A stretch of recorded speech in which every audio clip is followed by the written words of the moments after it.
The St. Louis Cardinals are set to become the third Major League Baseball team to miss at least 1 week of the season in a season that, at this point, is still less than 2 weeks old. Hello, everyone. I'm Chris Brown, and welcome into today's edition of Around the Bases, live streaming on the 110 Sports Network at 110sportsmedia.com/live.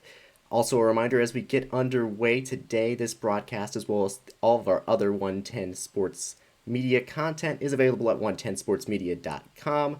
Just click on the video tab for our live streaming show, videos on demand. You can also follow 110 Sports on Spotify, YouTube, and Apple Podcasts for our shows on demand as well.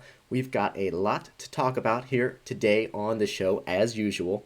A good bit to dive into, including the latest, of course, on the Cardinals COVID-19 outbreak. So let's go ahead and dive right into our rundown for today's show. We're going to start things off with our top four, as usual. In today's top four, we're going to be discussing the latest information involving the Cardinals COVID-19 outbreak, the latest information that has just come in this morning, and the situation as it stands now, plus an update on where things stand with the Marlins and with the Phillies and other impacted teams as well. Then we're going to talk a little bit about responsibility amid MLB's struggles at this point in the year, just a couple weeks into the season. There's been a lot of talk about different parties that deserve the most blame for what's been going on, and a lot of people discussing this in a way that I don't think is very productive at all for moving forward. It's also a much more complex issue than just let's blame this one person for everything. So we'll discuss that coming up here in just a few minutes. We're also going to talk about the latest opt-outs, including the very wild circumstances that happened over the weekend involving Yoenis Cespedes' opt-out with the Mets and what happened there. And again, a complicated situation that many people have tried to boil down to just one party's to blame or something really simple. We'll discuss that situation in depth, as well as some of the other players who've opted out in the last couple of days. Then we'll talk about some more pitching injuries. Unfortunately, it's been one of the other big stories of the season thus far. The number of big-name pitchers who've gone down with injuries so far this season continues to grow, and we'll discuss a couple more of those from just yesterday. Then we'll get into some news and notes, some updates on some players who are returning, and some other information that's just coming in within the last couple of days. Interesting news items that I think are worth passing along. Then we'll dive into our Power Rankings Spotlight, something we did last Tuesday that I think we're going to make a regular thing here on the broadcast for Tuesdays. As I mentioned, I'm publishing a Power Rankings of all 30 MLB teams every week on Monday mornings. So we'll discuss here on our Tuesday show some of the teams that are on the rise and some that have slipped a couple of spots from my first Power Rankings last week. Then we'll get into our Stock Watch, which is something we're going to be doing here again pretty frequently, especially on Tuesdays, just looking at some players whose stock is on the rise, players whose stock is falling. How concerned am I about those players? We'll discuss that and the impact of that coming up. Then we'll get to a couple odds and ends, some fun things, some uplifting things to end this show here on this Tuesday. So let's go ahead and dive right into our top four today, and we will start with the Cardinals COVID-19 outbreak. Major League Baseball announced yesterday that 13 members of the St. Louis Cardinals organization have now tested positive for COVID-19. That is 7 players and 6 staff members. This morning, the Cardinals announced the names of 6 of those players, including Yadier Molina and Paul DeJong, as well as Junior Fernandez, Rangel Ravelo, Edmundo Sosa, and Cody Whitley. Those members of the Cardinals all gave the team permission to, of course, release that information. In a statement, Yadier Molina saying, quote, "I am saddened to have tested positive for COVID-19, even after adhering to safety guidelines that were put in place. I will do everything within my powers to return as soon as possible. For Cardinals fans, the city of St. Louis, and my teammates, as I recover, I request that you please respect my privacy and my family in my absence from the team." Paul DeJong, the Cardinals shortstop, also putting out a statement saying, "I'm disappointed to share I've tested positive for the COVID-19 virus, even though I followed team protocols. I will approach my healing as I do all other things in my life, with education, commitment, and persistence. I look forward to rejoining the team soon and ask that you respect my privacy." at this time. Now, the Cardinals were, of course, set to play the Brewers in Milwaukee this past weekend. Of course, when we talked back on Thursday, the biggest situation was the Marlins COVID-19 outbreak, which was still growing as more players were testing positive by the day. And then we have this Cardinals situation developing over the weekend. The Cardinals had been in Milwaukee, did not end up playing any of the games in that series against the Brewers. Those players who tested positive for the Cardinals were sent back to St. Louis, to their homes. Meanwhile, the rest of the Cardinals is still quarantining in a hotel in Milwaukee. The team's 4-game series between the Tigers and the Cardinals at Comerica Park in Detroit this week has been postponed. Cardinals President of Baseball Operations John Mozeliak talked to reporters yesterday. He said that of the 13 cases, 5 were asymptomatic. 8 of them had light symptoms, including coughs, sniffles, and low-grade fevers. Mozeliak said he's very confident that the situation originated in St. Louis and that the timing of the results made those positives pop up on the road in Milwaukee. Mozeliak also addressed the reports from national media outlets that Cardinals players went to a casino before their COVID-19 outbreak. Mozeliak saying, "I have no factual reason to believe that is true, and I have not seen any proof of that.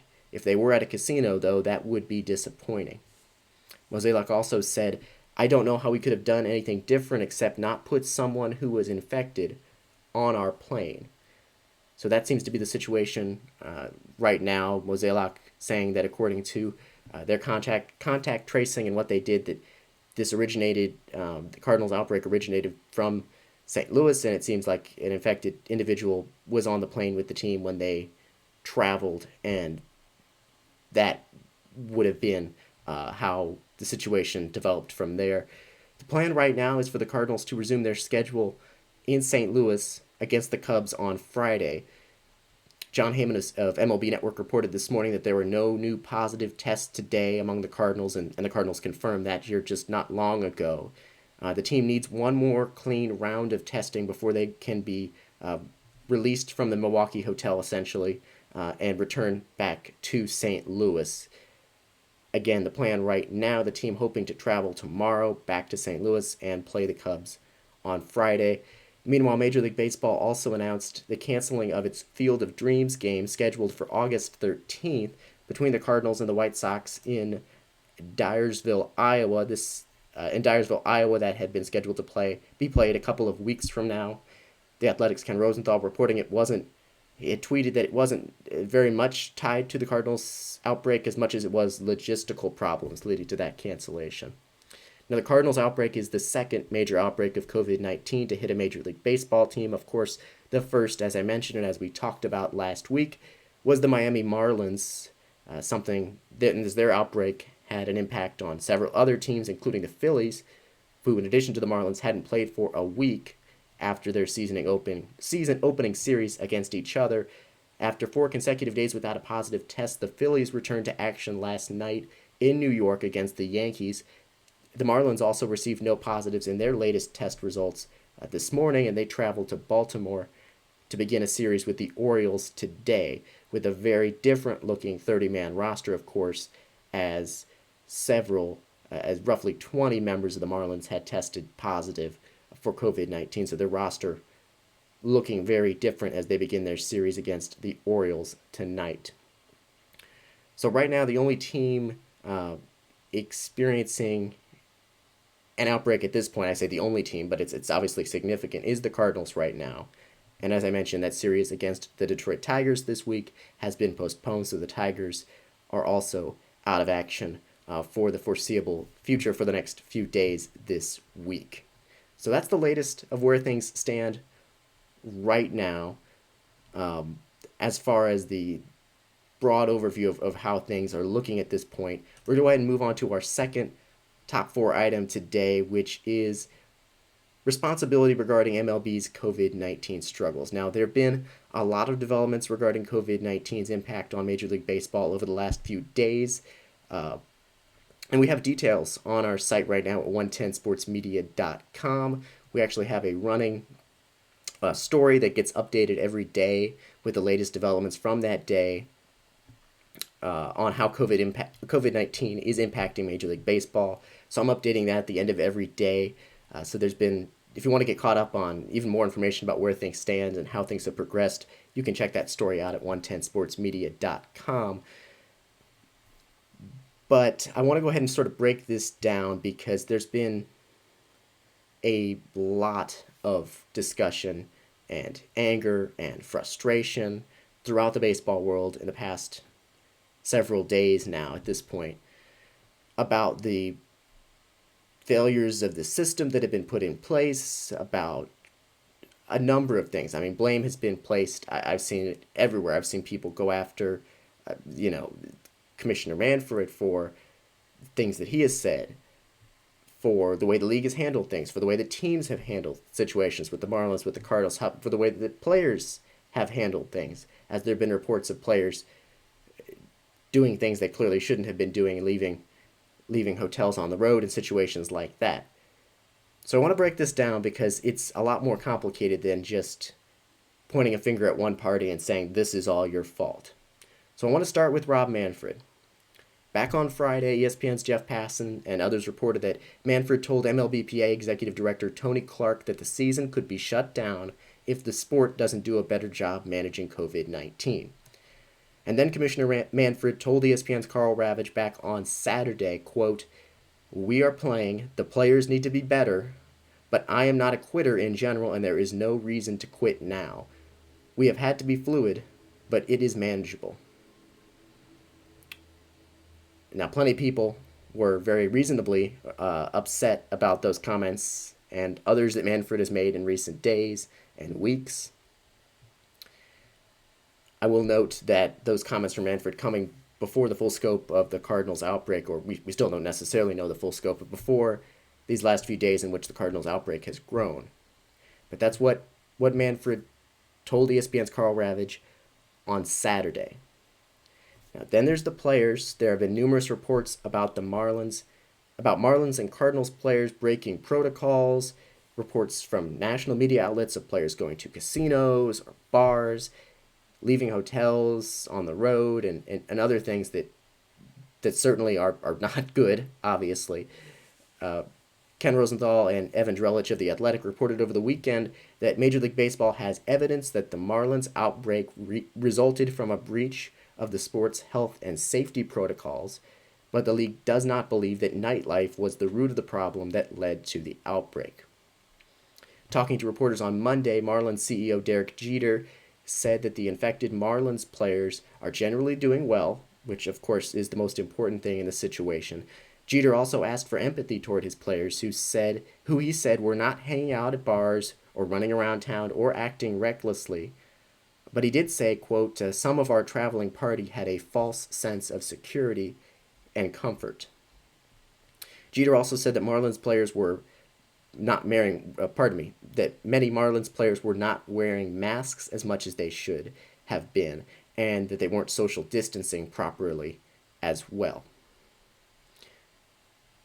So that's a very, very simplistic, broad overview of some of the developments that have happened regarding players, regarding commissioner, in the last couple of days.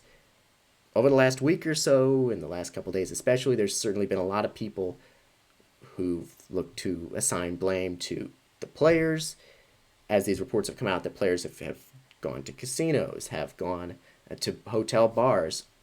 And there's also been a lot of criticism of Commissioner Rob Manfred and the league overall. Others, including some baseball executives, have talked about not wanting to assign blame, and this was in particular in discussing players, not wanting to assign blame and not trying to shame players because that's not the best approach. And here's how I see things. I agree that this shouldn't be a blame game because obviously the past cannot be what has happened cannot be undone. But all parties, players union, the league, its owners, the teams, the commissioner, should be held responsible for how they're handling these situations, both for past actions And especially, and this is the most important thing, moving forward. First, let's start with the players, and we'll get to the league because there's plenty of valid criticism that Rob Manfred and the league certainly deserve. But we're going to start with the players. And the thing here is that when people talk about the players need to do better, we're grouping everyone together, but it's a collective thing. But it's really important to note that we've seen tons of evidence of teams taking things, health and safety protocols, really seriously. And also, teams who have had outbreaks. The Marlins, Derek Jeter, acknowledged some poor choices in not taking everything as seriously as it should have been. But it's important to note here that teams with outbreaks and players who contract COVID-19, it does not at all necessarily mean that they were not taking things seriously. We cannot just say the players haven't been taking things seriously and they need to. A positive test for a player does not mean recklessness on their part. You have a situation where only one player, people can get, let me see if I can phrase this right. People can become infected when they're doing everything right. People can become infected when they're not doing everything right. That being said, all players need to, of course, comply with the health and safety protocols. MLB can punish players in retrospect, but at the end of the day, there is the element of the players are making these decisions themselves. They're controlling their own actions. And one person's actions, can have a major impact on their teammates, on the other members of their organization, on other teams, on their community, on the league, on the game, everything. As we mentioned, executives from the Marlins, Derek Jeter and John Mozeliak for the Cardinals, have denied or said that they have no reason to believe some of the specific reports when it comes to recklessness on the parts of players. Regardless, Jeter's comments and some of the reporting that we've seen out there make it clear that some members of the team at least were not taking things as seriously as they should have been, and that does need to change. Cubs outfielder Steven Souza Jr. tweeted back on Friday, quote, "Every player in this league better take a hard look at what you're doing off the field because what you do affects more than just you and your team. Your decisions off the field will put all of our seasons in jeopardy this year." And that was a sentiment echoed by other players and tweets and media reports and interviews and everything. So clearly, players collectively need to make sure that they're adhering to health and safety protocols. I don't think it's quite as simple just to say players need to do better, because I think that implies that a large chunk of the players weren't already taking everything seriously, which I think many were. I think the vast majority of MLB players, I have no reason to suspect, weren't taking things seriously. So I think it's a little bit, I don't want to just say players need to take this more seriously, but Seuss is right. Every player in the league needs to make sure that they're monitoring how they're behaving off the field, because, as I mentioned, the impact of one player in this type of situation can span from impacting several other individuals, players, communities, families. The impact of one person's actions can impact can reach a lot of people. Then there is the league, and specifically Rob Manfred. So let's first go back and talk a little bit about the Miami-Philadelphia game last Sunday, where despite multiple positive tests of Marlins players, there was a game played between the Marlins and the Phillies. There had been reporting that we talked about last week about Marlins players deciding that they wanted to play, and then that's how the game was played. And they, of course, received criticism from many people for Marlins players just voting to play the game despite multiple positive tests. But first of all, players are going to want to play. We talked about this. Players are always going to want to play for the most part. And as I've been saying, and as I said last week, Major League Baseball allowed that game to happen, either because they had no process for them to be informed and make decisions, or because they were informed and gave the game the green light, which they shouldn't have done. And yesterday, Jeter confirmed it was the latter, telling reporters that all relevant league officials, including Major League Baseball's COVID-19 joint committee, the Phillies, the league, everyone knew about the Marlins positives that they had prior to their game last Sunday, not 2 days ago, but a week and 2 days ago, and that they decided to proceed. That was a failure on the part of the league. One that they must be held responsible for, one that they haven't really acknowledged as a failure, but that was a failure on the part of Major League Baseball for allowing that game to take place. So the league needs to be held accountable for that as well. Now we'll get to Manfred's comments that we talked about here a minute ago in a minute, but I also want to touch on communication with the players. We have repeatedly seen players in the past week or so, and even teams apparently finding out about postponements of games through the media and not from the opposing teams, the commissioner's office, the league.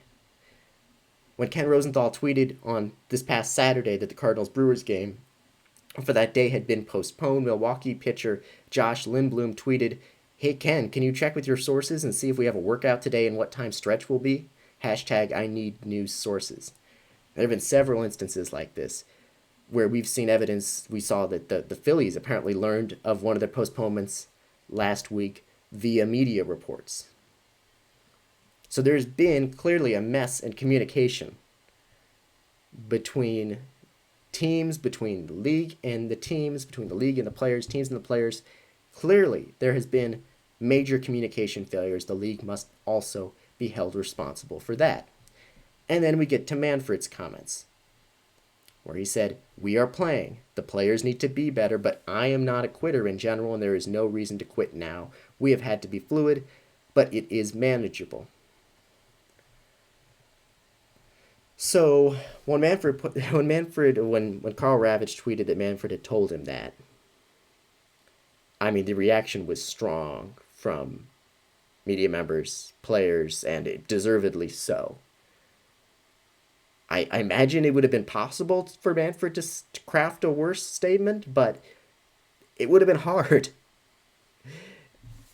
I want to highlight a couple of the responses to Manfred's comments.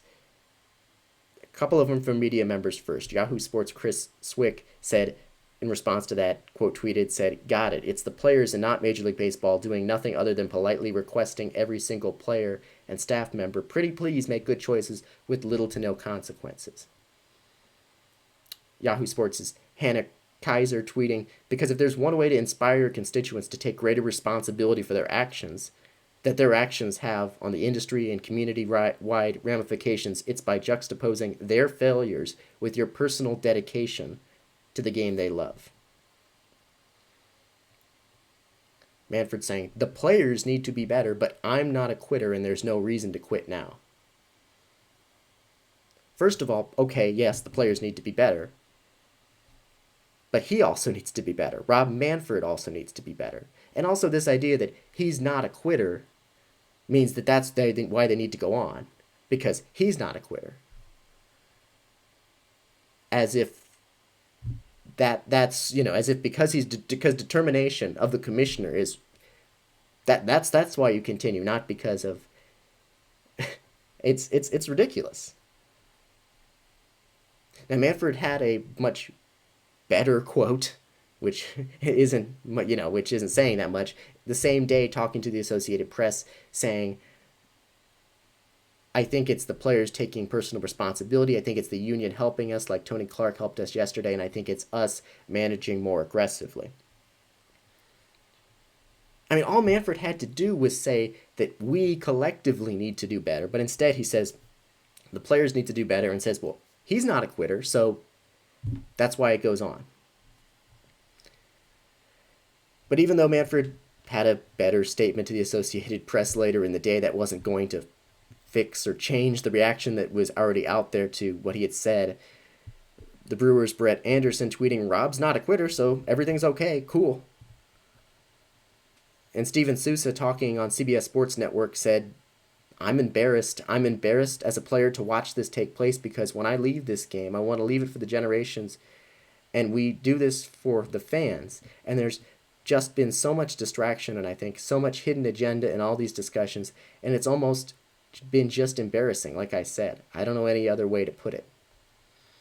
Veteran Cubs pitcher John Lester telling reporters, I don't know Rob's situation and I don't want to put my foot in my mouth on that one, but I do know we, not only the players, but families are making sacrifices day in and day out.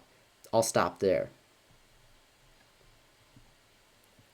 Another important note on this situation with Manfred. There's just been absolutely zero accountability from the commissioner's office, essentially. The Athletic's Lindsay Adler tweeting, it made an important note here that Manfred last held a press conference back on February 16th. Since this crisis has started in Major League Baseball, he's gone on TV a couple times for select interviews. There's just no accountability. He goes on for these little select interviews.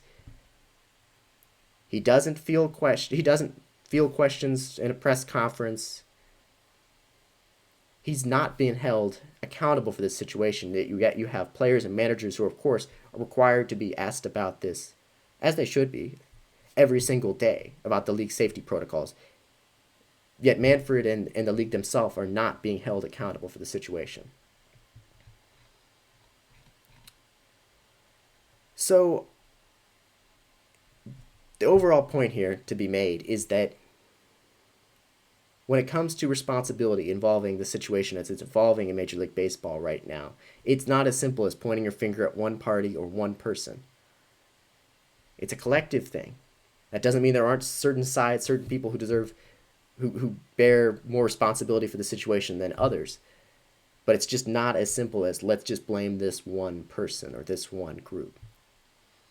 It's very difficult right now what Major League Baseball is trying to do. Playing sports outside a bubble is proving to be very difficult right now in this country.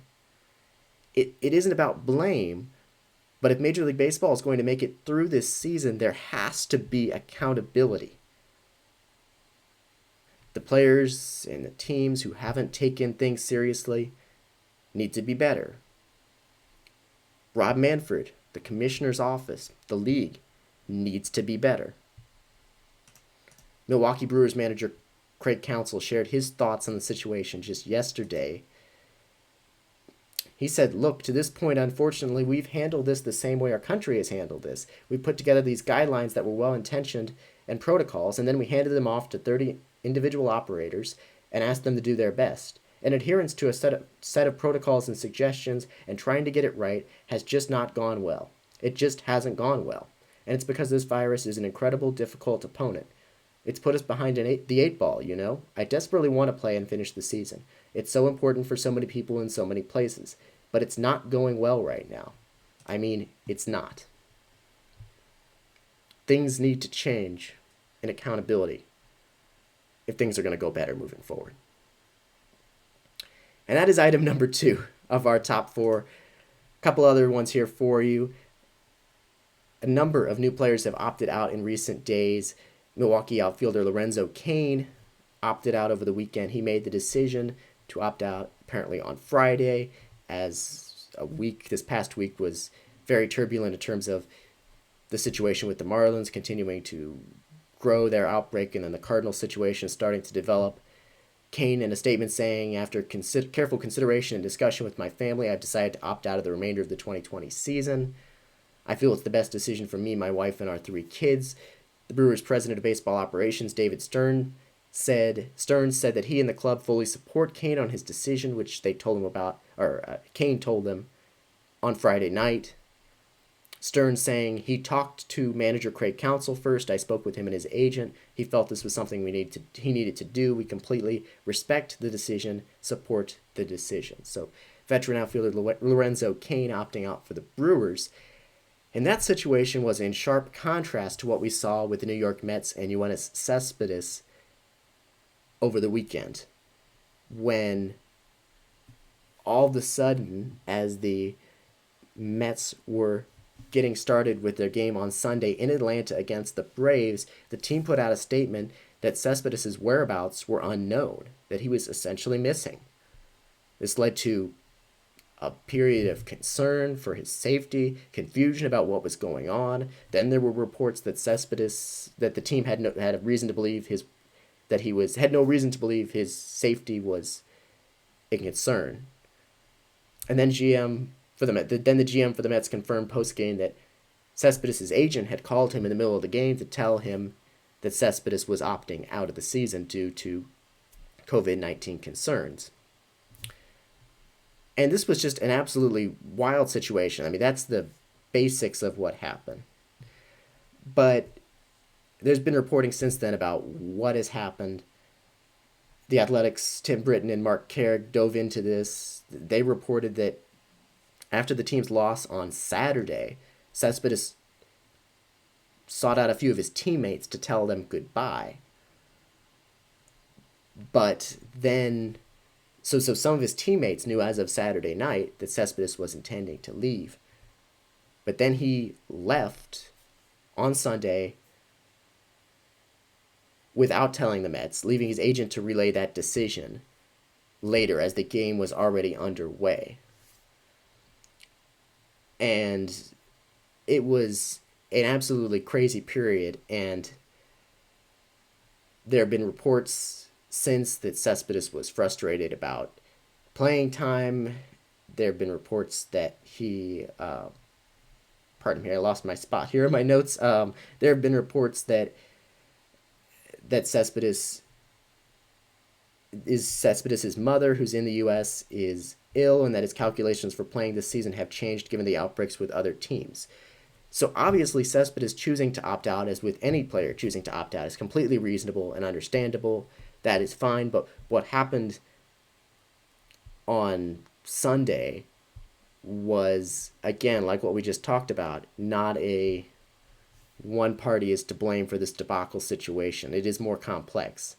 Mark Carrick of The Athletic, at the end of his column, writing, "In the end, nobody looked good. None of the theatrics were necessary. Opt-outs to COVID-19 are a straightforward proposition in which the club gives well wishes to the player and at least feigns understanding about the decision. Instead, Cespedes acted like a child, the Mets followed suit, and the episode reinforced what feels like an everlasting truth with this franchise.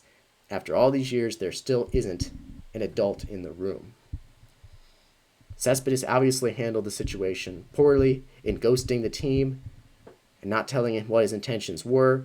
The Mets clearly did not handle the situation well by putting out this statement that they didn't know where he was, that he was leading to a panic, leading to real concern for his safety, when apparently they knew that his safety was not of concern. The way that they handled it was a mess as well.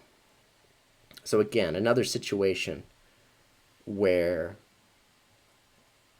chaos was, where one party is not solely to blame for what happened and the situation as it developed. It's multiple people, multiple parties involved. Marlins infielder Isan Diaz and Milwaukee starting pitcher Shelby Miller, who is at the team's alternative training site, also opted out of the season in recent days as well.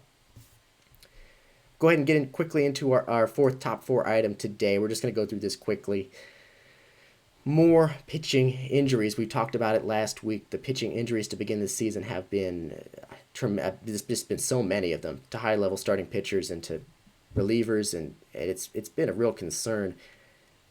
The Angels announced yesterday that Shohei Ohtani was diagnosed with a strain of the flexor pronator mass in his forearm, a forearm strain, and that he could start throwing again in about 4 to 6 weeks. But it seems like at this point, Ohtani is not likely to pitch again in 2020.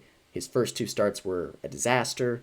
He didn't get it recorded out in the first one. He was walking batters in the second one as well. He didn't get through 2 innings, and there was a decline in his velocity in that second start before this diagnosis.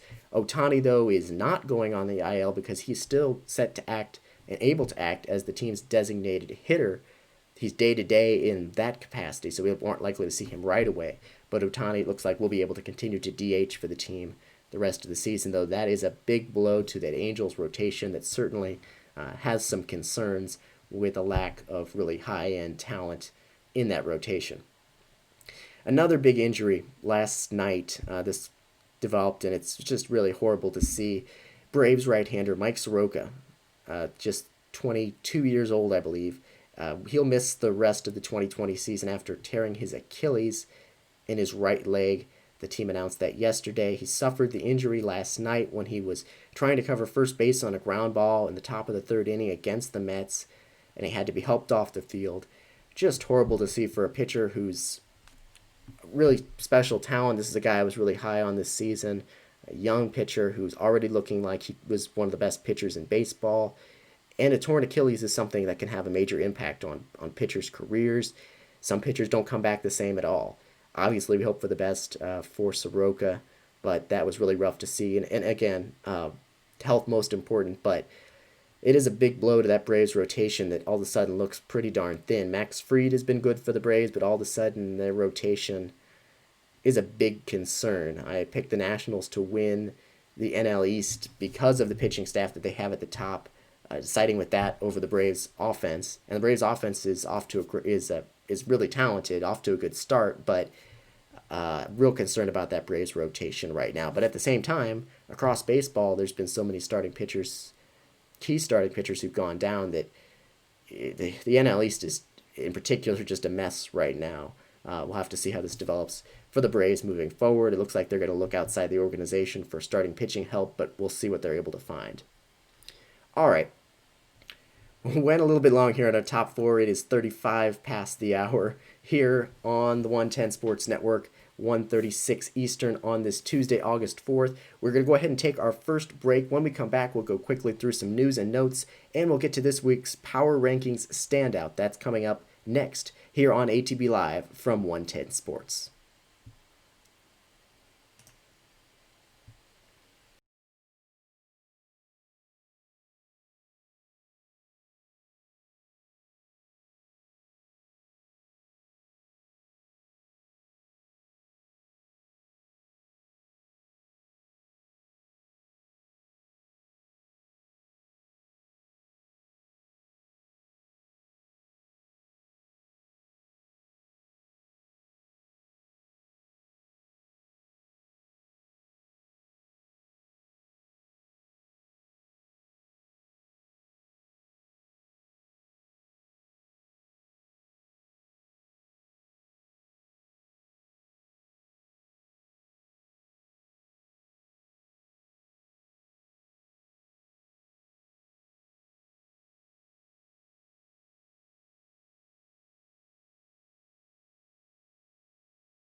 All right, welcome back to ATB Live from 110 Sports, streaming on the 110 Sports Network at 110sportsmedia.com/live.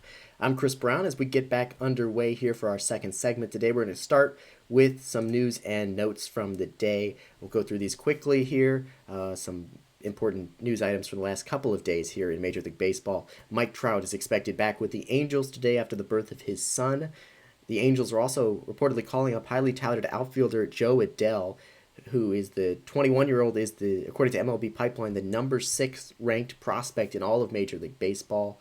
The team will be getting an extra year of control, player control with service time control with Adell by waiting to call him up after July 28th.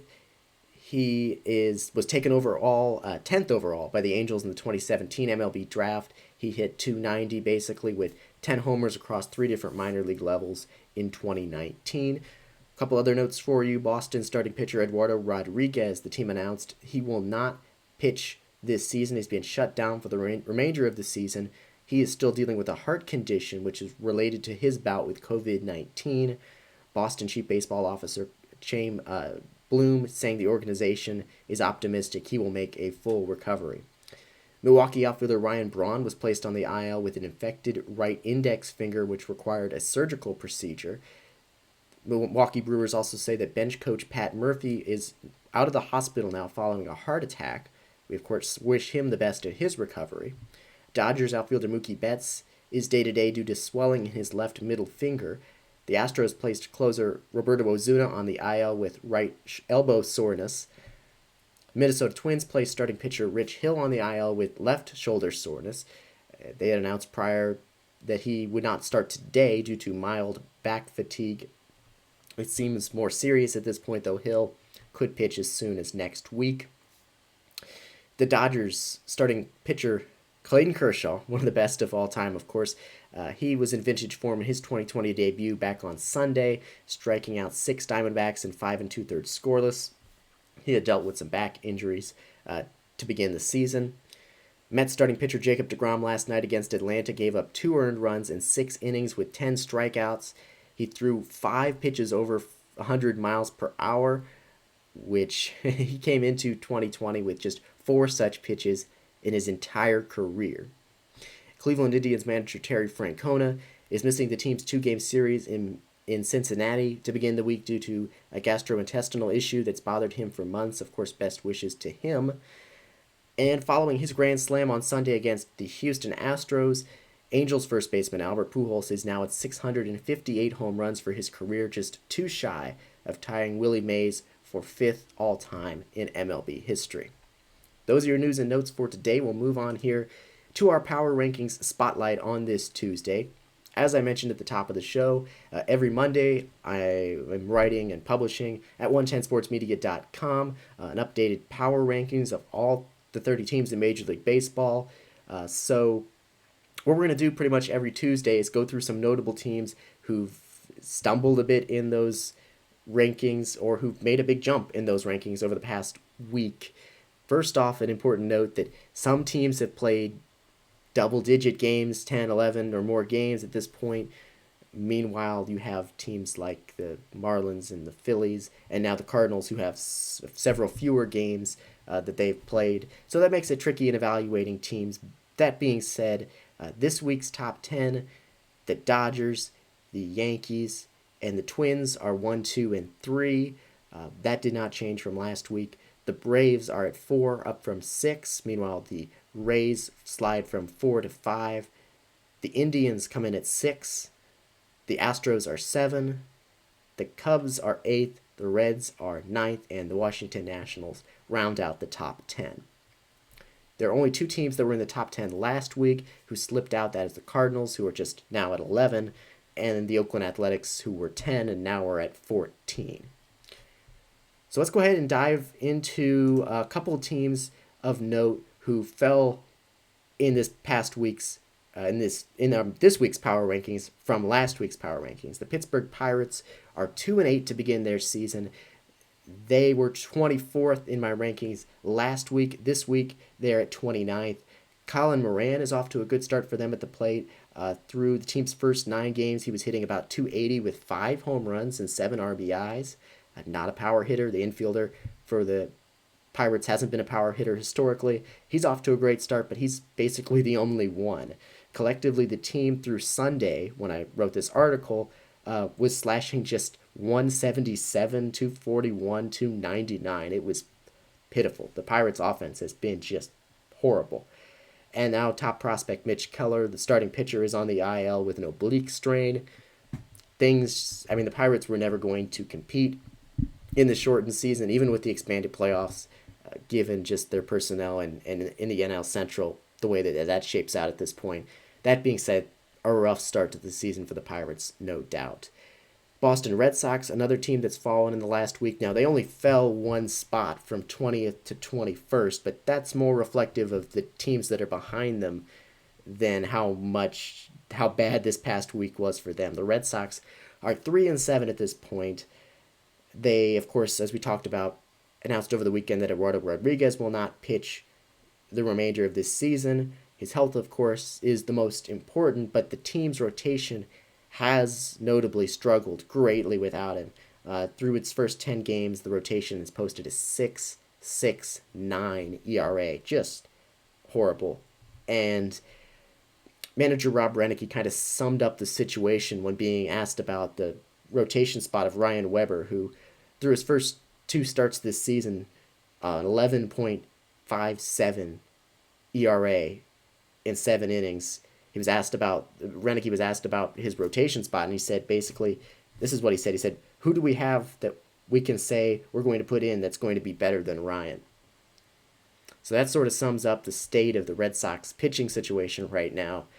It looks bad. Obviously, that offense is tremendous. That middle of the lineup in particular with Bogarts and Martinez and Devers and others in that lineup.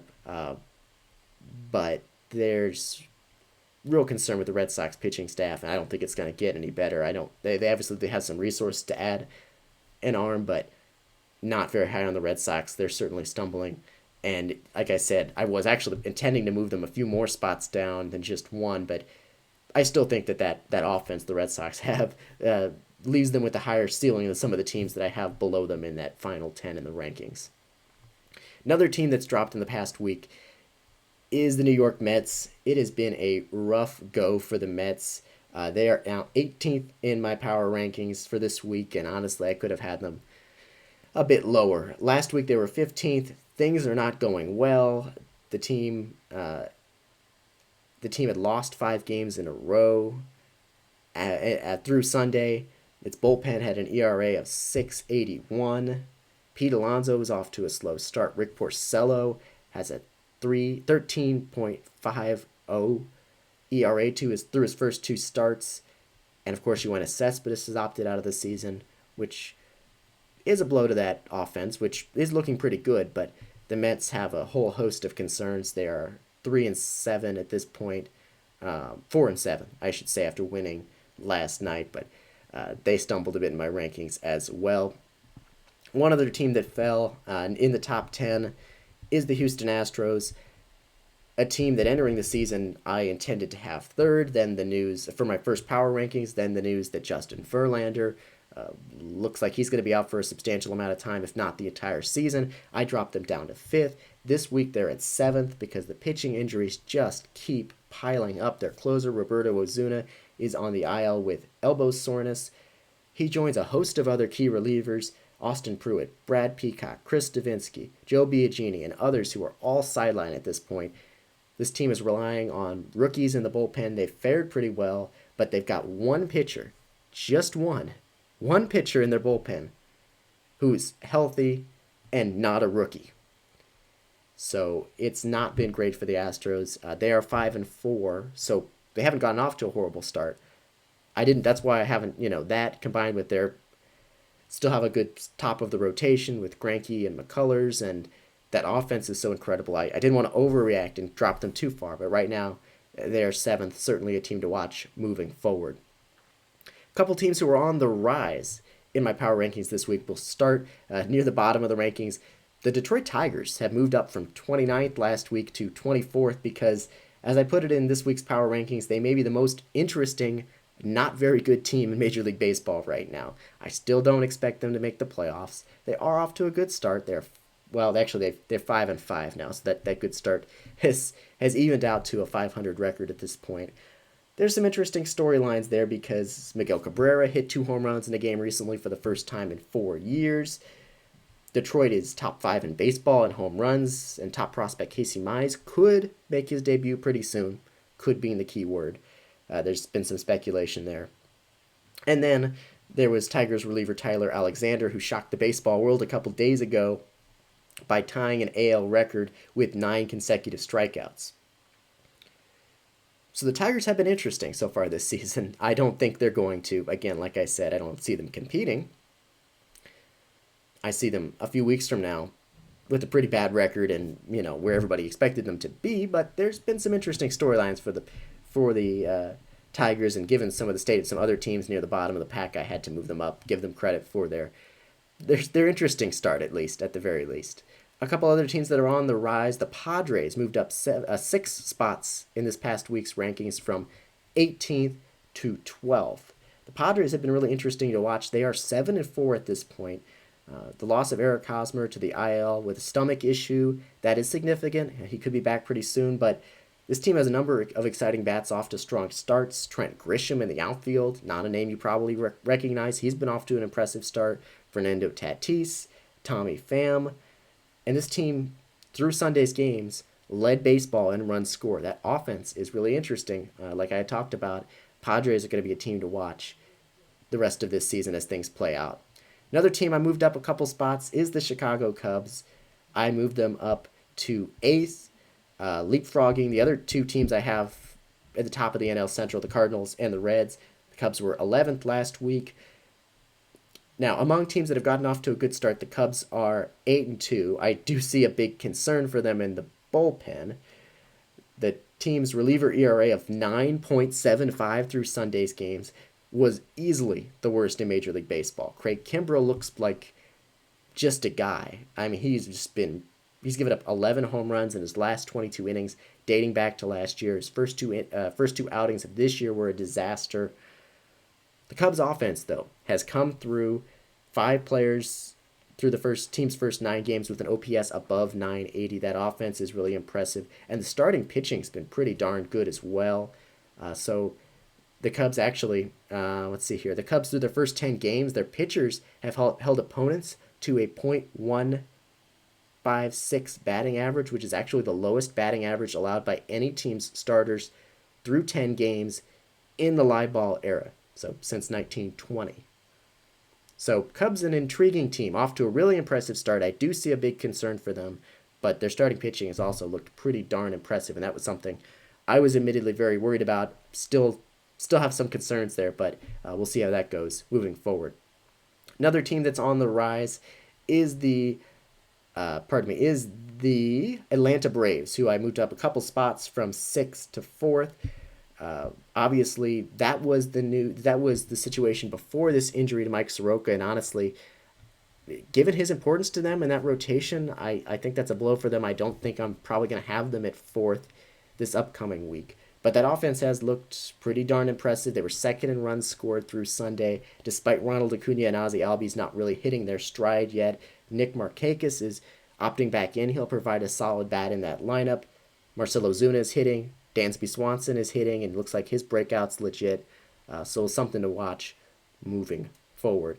One of my biggest movers in terms of trending up this week in the power rankings was the Indians, though. That rotation has been lights out. Shane Bieber, the first pitcher in the modern era to strike out 13-plus batters in each of his first 2 starts of the season.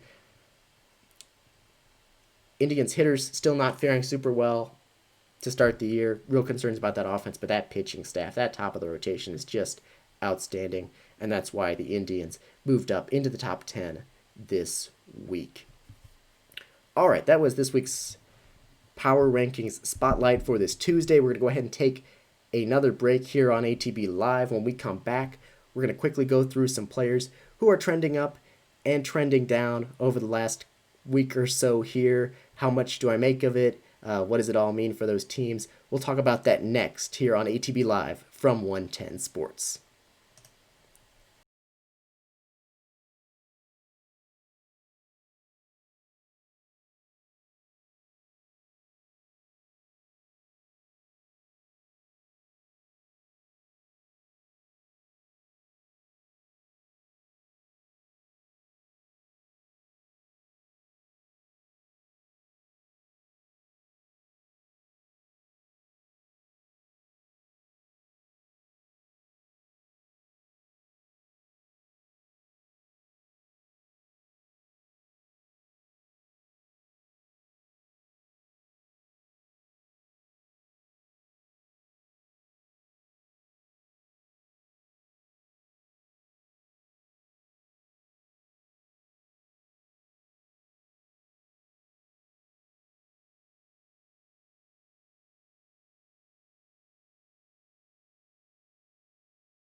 All right, welcome back to Around the Bases, streaming on the 110 Sports Network. I'm Chris Brown.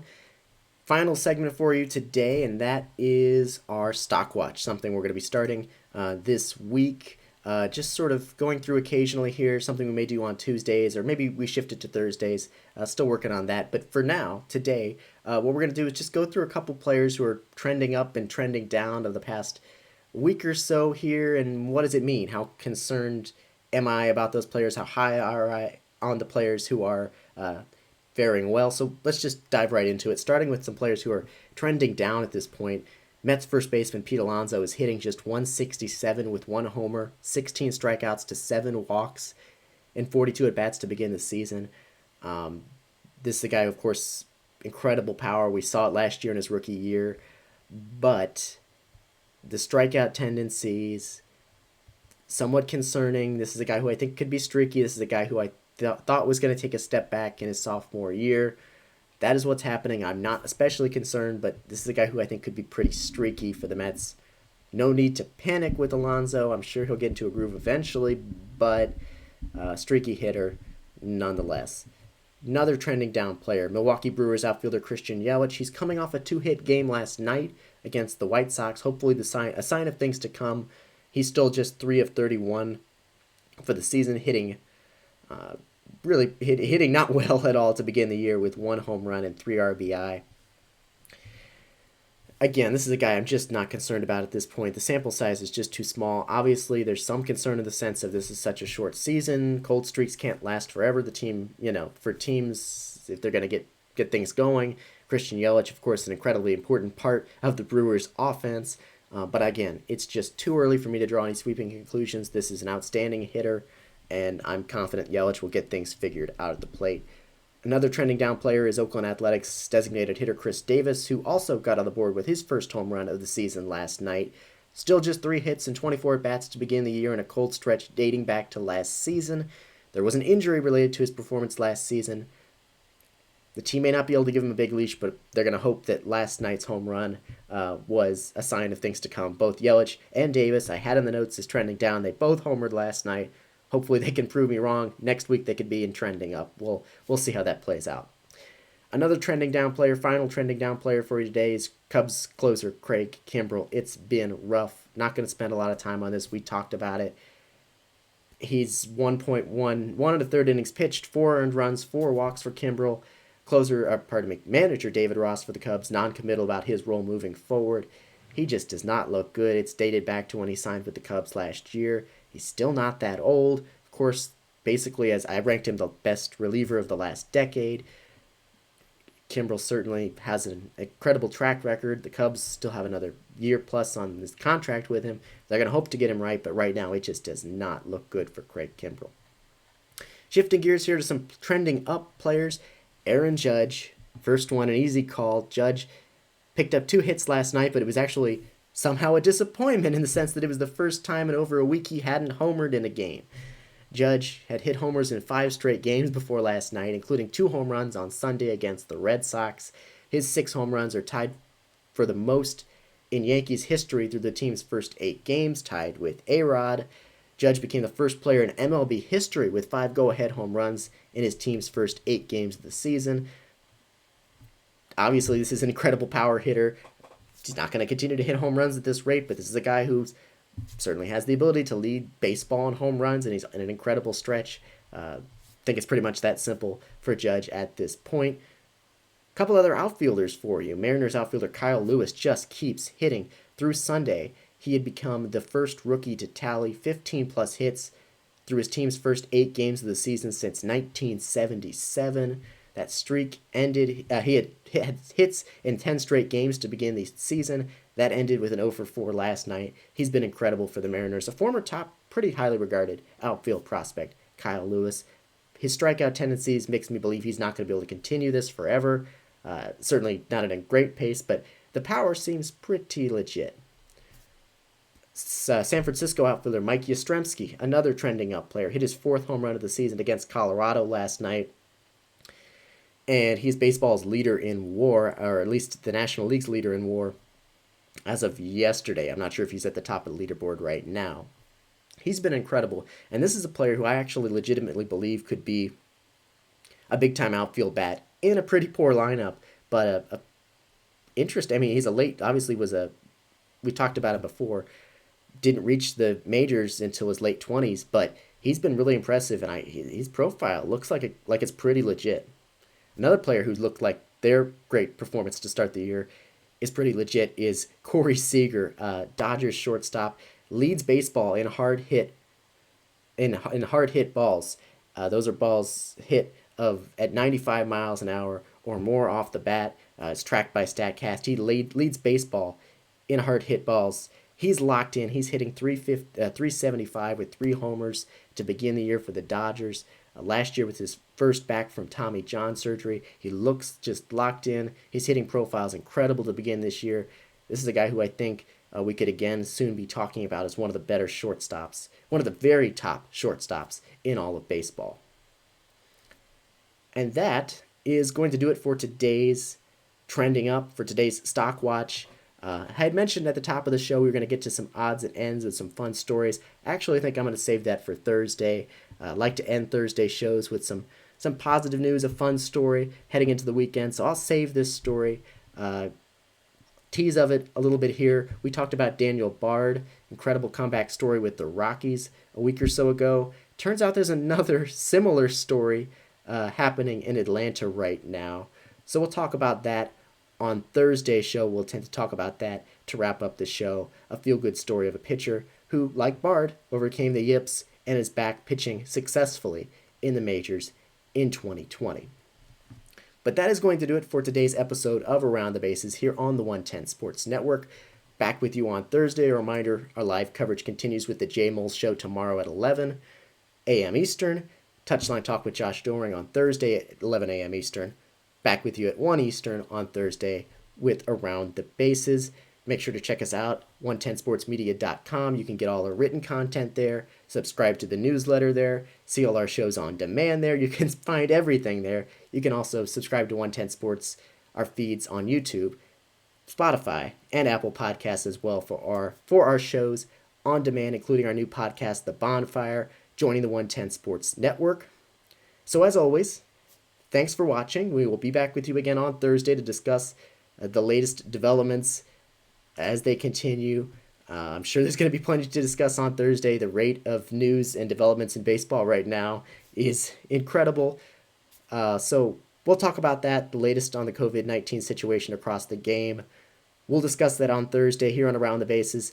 So as always, thanks for watching, stay safe, and I will talk to you on Thursday.